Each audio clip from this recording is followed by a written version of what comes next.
What's going on there, fellas? Welcome back to the channel. I believe he's mentioned it once or twice now, but I have been doing Bald Omni-Man, aka Paris's overhead press programming for the past couple of months or so. And thus far, we have managed to increase it by 20 pounds. Also, tangentially related, but I'm gonna put it in here. Check it out. Got my first 405 high incline today. Absolutely, very happy with that. A little bit ahead of schedule there.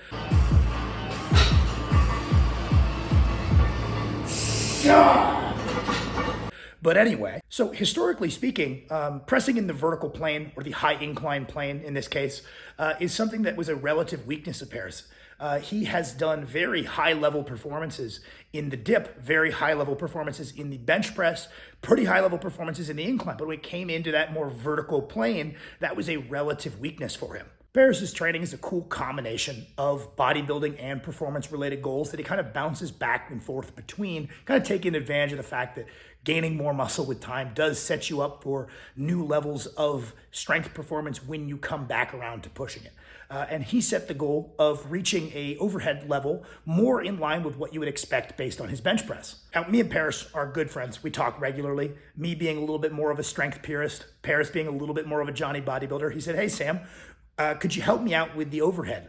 Come up with a plan, kind of hold me accountable to it," because Paris is a very accomplished coach himself. This is something he could have figured out himself, but there were kind of two main reasons he came to me. Reason one is that he needs someone a step more removed to stop him from making little programming changes. Because Paris, every time he's worked his overhead in the past, has a bit of a habit of, when things start going really well, trying to speed things up rather than staying within that zone of having positive momentum and holding that positive momentum for longer. I'd be lying if I said that a big portion of what I have done is just keep him from speeding things up and follow a replicatable process of +5, +5, +5. It's a massive part of what I've done. The other part is I had a very similar journey myself as someone who pushed their bench press up and up and up and had a lagging overhead. I had a little bit of insight into exercise selection that might speed up this process.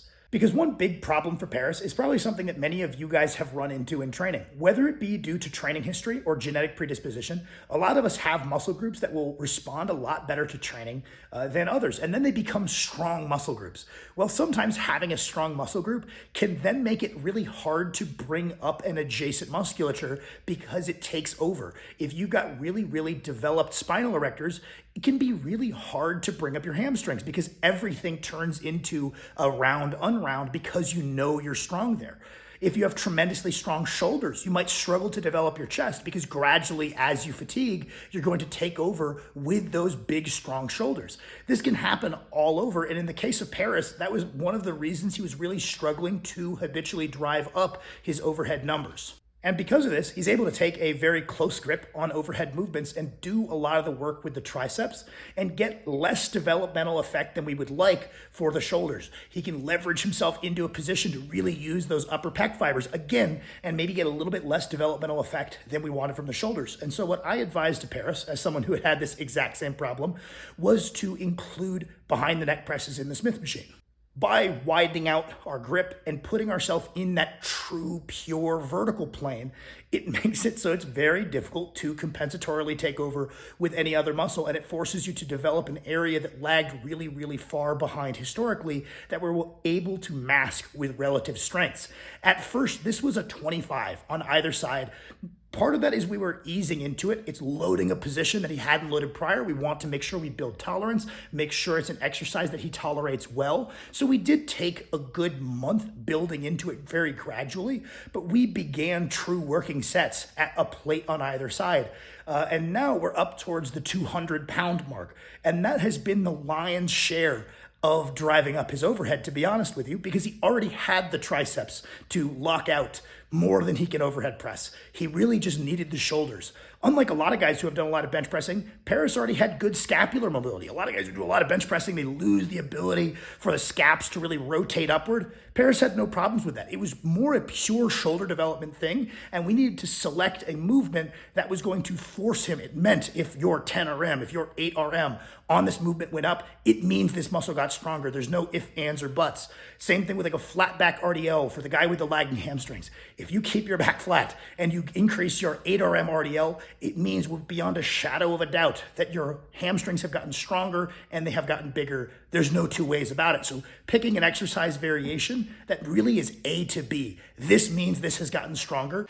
Now, there's a lot of interesting discussion from the biomechanics crowd about why behind the neck presses are suboptimal for front delt growth and that a high incline plane press would be superior. And I'm honestly really not here to debate that. I am no biomechanics expert myself. I'm honestly totally fine with that. But I will tell you, coming from a pure strength background, that I find behind the neck work to be very helpful for anyone who wants to be a proficient overhead athlete, as long as their shoulders tolerate, as long as they develop the scapular mobility and function to do it. And some people might not be able to develop that. But I will say the majority of people can build into it if done gradually and progressively and not jamming into shitty positions. And I'll hang my hat on it that it is a very, very good tool for becoming a stronger overhead athlete. And on my own time, I'm a coach. That's my job. I'm at 6 if you count myself, 5 athletes that I have coached to a standing 315 strict press. And 4 of the 5, all 5 high incline work was a staple. So if you guys are looking for tips to drive up your overhead, the inclusion of high incline work, whether it be Smith, barbell, or dumbbell, highly recommend. Y raises, highly recommend. Maybe some close grip bench work, highly recommend. Isolate the triceps. But 4 of the 5 also included behind the neck work. One of them didn't tolerate it well, and that is okay, right? I'm not going to say it's a catch-all, and I'm not going to make some crazy claim like I could get anyone to a 315 overhead press. I don't know if you know this, but I've coached a lot more than 5 guys. Most of them didn't reach the 315 overhead press. Most of those guys were very genetically predisposed to being big, strong motherfuckers, and I only helped them get there. But I will say it has been a staple of the system I have used to habitually drive up people's overheads if they ease into it. But yeah, that's all I got for you. Appreciate you for watching my video. If you made it this far, please leave a like. Helps me grow the channel. Appreciate you boys as always.